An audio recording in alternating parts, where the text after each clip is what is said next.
جدائی کا صدمہ۔ منبر رسول صلی اللہ علیہ وسلم بننے سے پہلے حضور پرنور صلی اللہ علیہ وسلم خشک کھجور کے تنے سے ٹیک لگا کر خطبہ ارشاد فرمایا کرتے تھے۔ جب پختہ منبر رسول اللہ صلی اللہ علیہ وسلم تیار ہو گیا اور آپ منبر پر تشریف فرما ہوئے تو خشک کھجور کے تنے سے یہ صدمہ جدائی برداشت نہ ہوا۔ اس نے اس طرح رونا شروع کیا جس طرح چھوٹا بچہ ماں کی جدائی سے روتے ہوئے سسکیاں لیتا ہے۔ مولانا رومی رحمۃ اللہ علیہ فرماتے ہیں، خشک کھجور کا تنا جس کا نام ستون حنانہ تھا، رسول اللہ صلی اللہ علیہ وسلم کی جدائی سے نالہ کر رہا تھا، مثل ارباب عقول کے، یعنی جیسے کہ وہ کوئی انسان ہو۔ اس آواز گریہ سے اصحاب رسول صلی اللہ علیہ وسلم تعجب میں پڑ گئے کہ یہ ستون اپنے پورے حجم طول و عرض سے کس طرح رو رہا ہے۔ آپ صلی اللہ علیہ وسلم نے دریافت کیا، اے ستون، تجھے کیا ہوا ہے؟ اس نے عرض کیا، یا رسول اللہ صلی اللہ علیہ وسلم، آپ کی جدائی کا صدمہ مجھ سے برداشت نہیں ہوا۔ آپ کی جدائی سے میری جان اندر ہی اندر جل رہی ہے۔ اس آتش غم کے ہوتے ہوئے آپ صلی اللہ علیہ وسلم کے فراق میں کیوں نہ آہ و فغاں کروں؟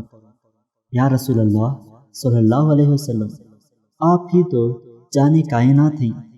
آپ پہلے مجھ سے ٹیک لگاتے تھے، اب مجھ سے الگ ہو گئے ہیں اور میری جگہ دوسرا منبر پسند فرما لیا ہے۔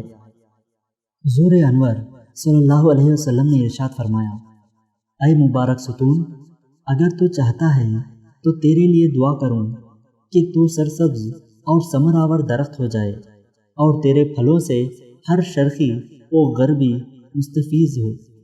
اور کیا تو ہمیشہ کے لیے تر و تازہ ہونا چاہتا ہے یا تو پھر عالم آخرت میں کچھ چاہتا ہے؟ ستون حنانہ نے کہا، یا رسول اللہ صلی اللہ علیہ وسلم، میں تو دائمی اور ابدی نعمت چاہتا ہوں۔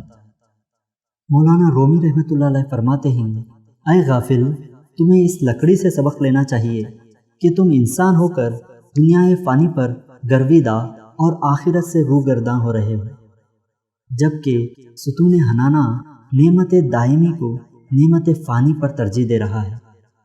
پھر اس ستون حنانہ کو زمین میں دفن کر دیا گیا تاکہ مثل انسانوں کے روز جزا اس کا حشر ہو۔ سبق: اگر کسی کے دل میں حضور صلی اللہ علیہ وسلم کی چاہت و محبت نہیں تو اس کی زندگی بھی بے معنی ہوگی۔ وہ بدنصیب عالم برزخ اور آخرت میں بھی رحمت الہی سے محروم رہے گا۔